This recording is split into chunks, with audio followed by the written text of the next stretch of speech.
Good morning everyone. Today we will discuss next topic of S block elements, that is hydrides of S block element. आपको hydride से hydrogen याद आता है, और अगर hydrogen की हम बात करते हैं तो हाइड्रोजन में आपको पता भी है कि आपके पास एक प्रोटॉन होता है और एक उसमें आपके पास इलेक्ट्रॉन होता है। तो इस टाइप का आपके पास सिस्टम प्रेजेंट होता है। जब भी कोई नेटिव स्टेट में आपका हाइड्रोजन प्रेजेंट होता है, तो अगर वही हाइड्रोजन आपका H नेगेटिव की फॉर्म में कहीं प्रेजेंट होता है और उसके साथ कोई मेटल आयन बन जाता है, तो उसी को हम बोल देते हैं मेटल हाइड्राइड।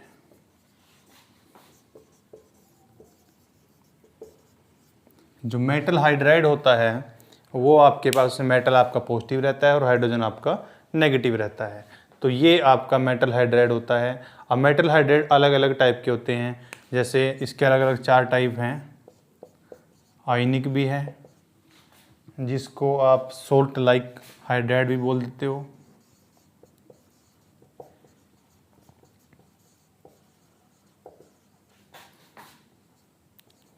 कोवलेंट हाइड्राइड भी है।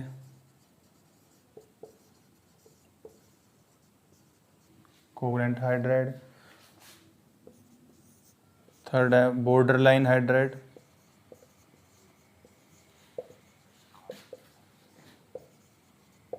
एंड फोर्थ है ट्रांजिशन मेटल हाइड्राइड।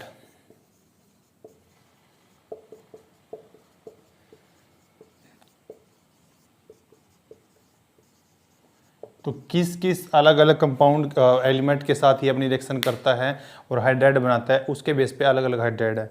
यहाँ पे जो हम देखेंगे वो सिर्फ ये देखेंगे आयनिक हाइड्राइड, क्योंकि एस ब्लॉक एलिमेंट जो आपके होते हैं वो यही हाइड्राइड बनाते हैं।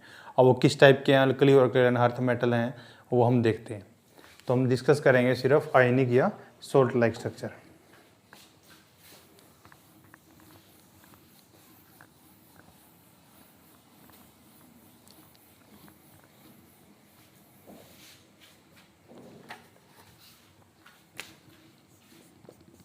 Ionic hydride.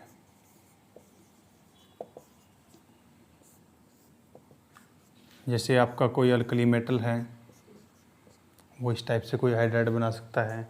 या आपके पास कोई अल्कलाइन अर्थ मेटल है, जैसे हम आपके पास ये है M2 पॉजिटिव है, मान लो 2H नेगेटिव।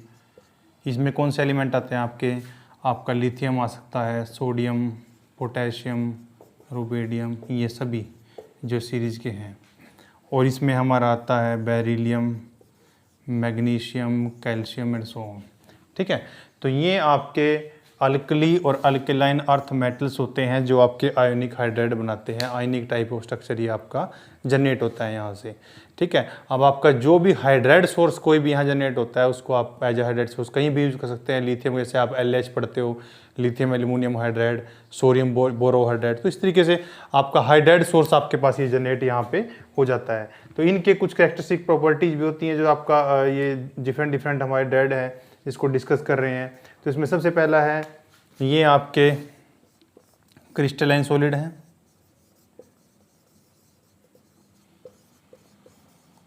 सेकंड है आपका हाई मेल्टिंग पॉइंट है। ठीक है, और मोल्टन स्टेट में इलेक्ट्रिसिटी कंडक्ट करते हैं, conduct electricity in molten state.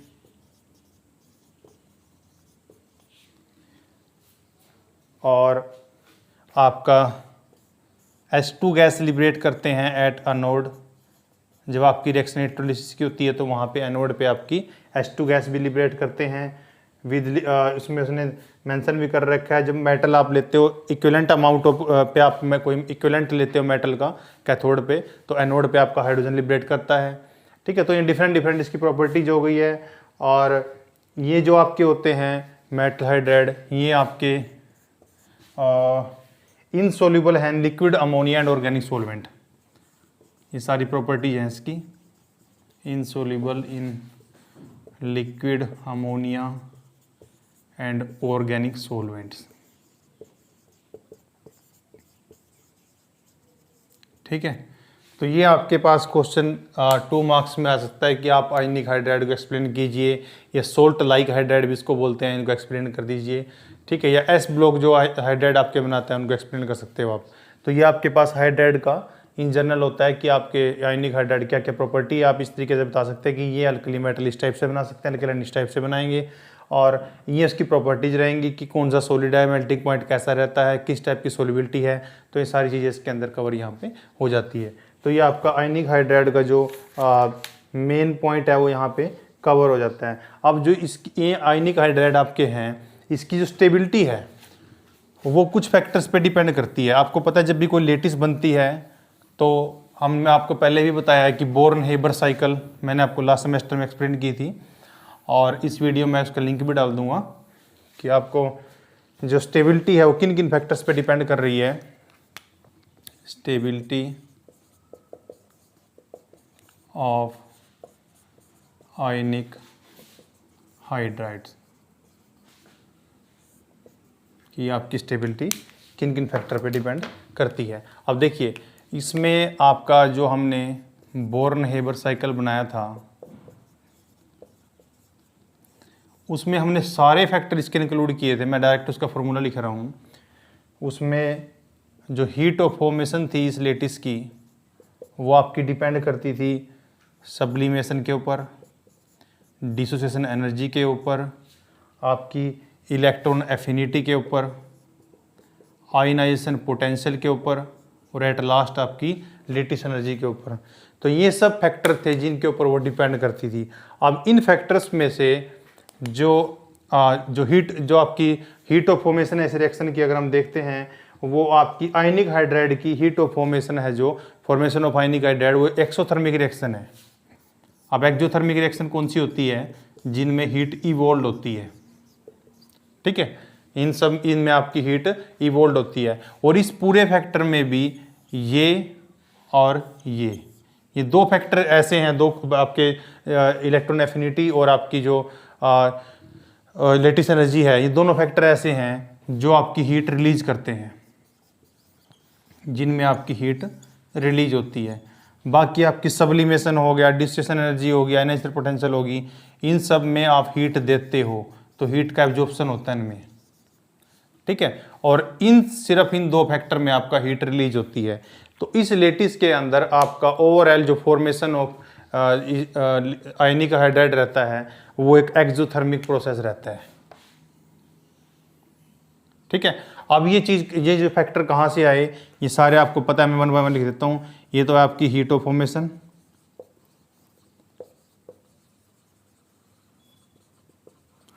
ये आपका सब्लिमेशन ऑफ मेटल है,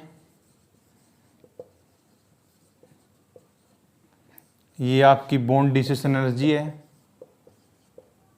ये हमारे पास इलेक्ट्रॉन एफिनिटी है,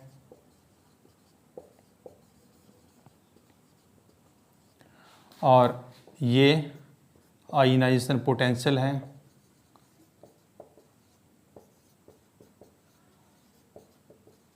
और ये आपका लेटिस एनर्जी है। अब ये सारा जो रिलेशन मैंने ड्राइव करके यहाँ पे लिखा हुआ है, ये आपका बोर्न हेबर साइकिल में हमने लास्ट सेमेस्टर में सारा एक्सप्लेन किया था।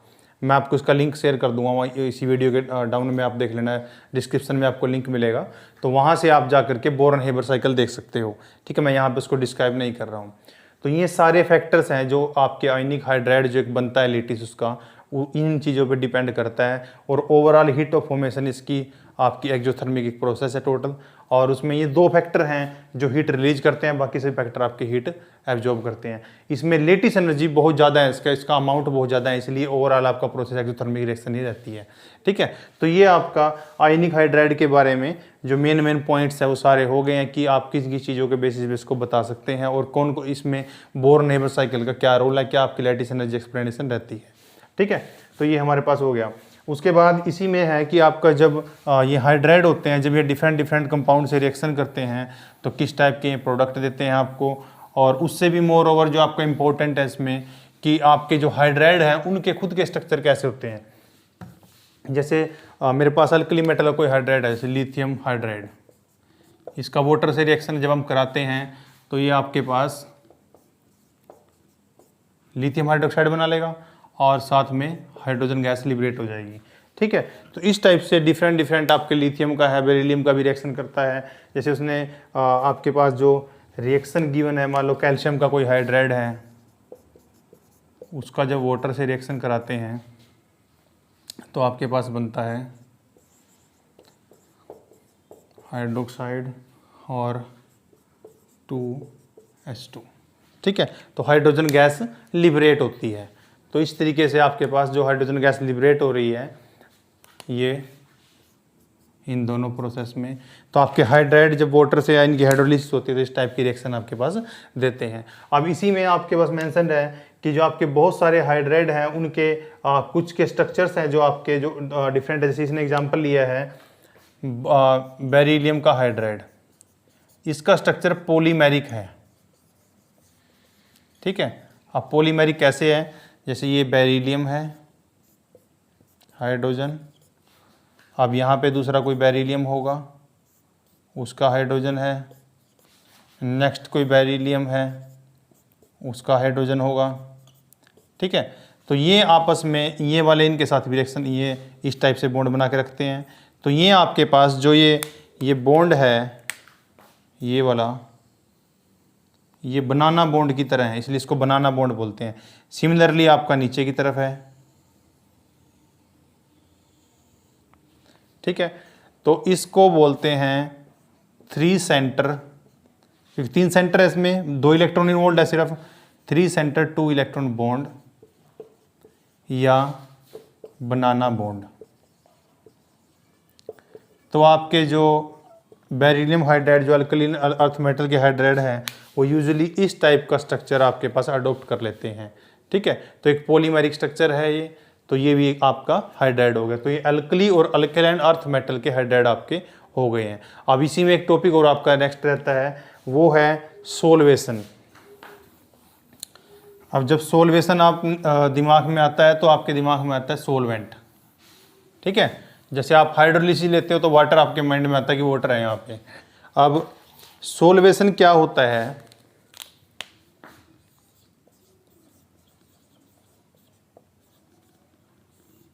आप जैसे ही आपको पता है कि आप अगर किसी भी अल्कली मेटल को एक्वस सॉल्यूशन में डालते हैं, अल्कली मेटल को अगर आप किसी भी एक्वस सॉल्यूशन में डालते हैं, एक्वस का मतलब है वाटर। अब वाटर का डाइलेक्ट्रिक कांस्टेंट बहुत ज़्यादा होता है, तो जैसे ही अल्कली मेटल इसमें गिरता है वो अपने आयंस में कन्वर्ट हो जाता है, मतलब आयनाइजेशन हो जाती है।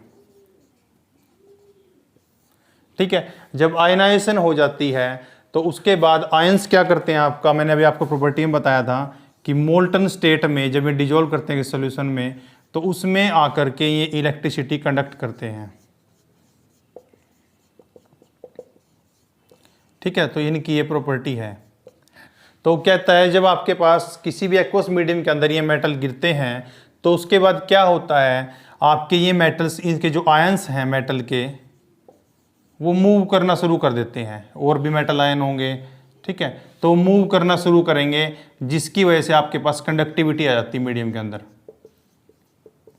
ठीक है, इलेक्ट्रिक कंडक्टिविटी यहाँ पे हो जाती है। अब जब ये इलेक्ट्रिक कंडक्टिविटी यहाँ होती है तो उस कंडीशन में क्या होता है, आपके पास जो कंडक्टिविटी होने के बाद आपके डिफरेंट आयंस हैं, सपोज करो लिथियम है, सोडियम है, पोटेशियम है, रुबिडियम है, फ्रेंसियम, ये अलग अलग एलिमेंट है। अब ये सब पॉजिटिव फॉर्म में आ गए ऐसे। तो यूजुअली हम क्या बोलते हैं कि जो छोटा आयन होता है वो इजीली मूव करता है, बड़ा बिगर को मूव करने में थोड़ा सा हिंड्रेंस क्रिएट होती है। तो अगर हम देखें तो हमारे पास जो ऑर्डर रहना चाहिए वो ये होना चाहिए कि सब छोटा ये है तो सब ज़्यादा इसकी जो मोबिलिटी है वो होनी चाहिए और सबसे लीस्ट इसकी होनी चाहिए। ठीक है, लेकिन इसका रिवर्स पाया गया है। अब ऐसा क्यों होता है, अब आपने एक कंसेप्ट पढ़ा था, smaller the size more is the hydration energy, या सोल्वेशन एनर्जी हम उसको बोल सकते हैं। तो जितना छोटा आयन होगा हमारे पास, सपोज कीजिए हमारे पास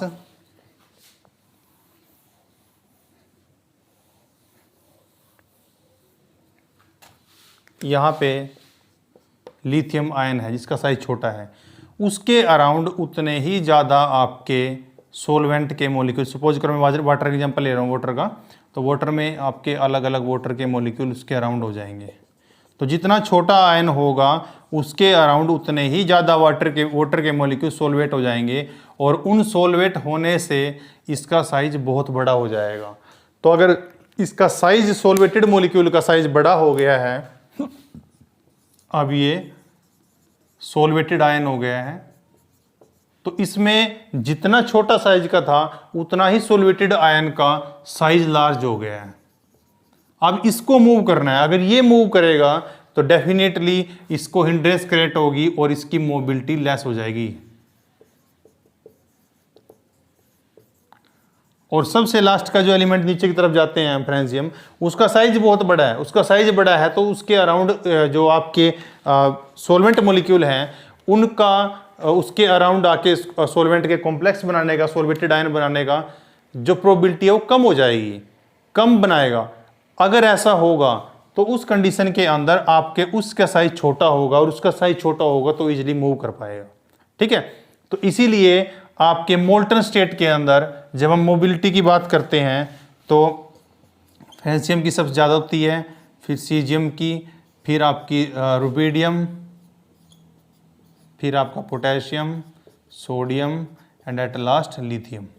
ठीक है, ये इसीलिए इनकी मोबिलिटी, क्योंकि इस कंडीशन में आपका मॉलिक्यूल सोलवेटेड हो जाते हैं, और सोलवेटेड होने के बाद उनकी इस टाइप की प्रॉपर्टी आपकी अडेप्ट हो जाती है, वो सोलवेटेड लार्ज मॉलिक्यूल बना लेते हैं। तो जितना छोटा होगा उतना ज़्यादा सोलवेटेड होकर बड़ा मॉलिक्यूल बनाएगा, तो उतनी उसकी मोबिलिटी कम हो जाएगी।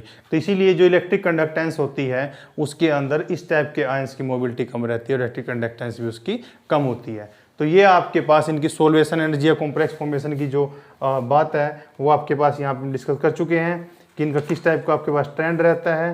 तो अब हम यूजुअली हमने सब कुछ इनके बारे में जो चीज़ें थी वो पढ़ चुके हैं, हम यहाँ से देख चुके हैं। अब इसमें हमने लगभग सारा चैप्टर में इसमें कंप्लीट कर लिया जो इसमें टॉपिक्स गिवन थे। स्टिल अगर कुछ भी होगा तो हम डाउट क्लास में इसको ले लेंगे। ठीक है।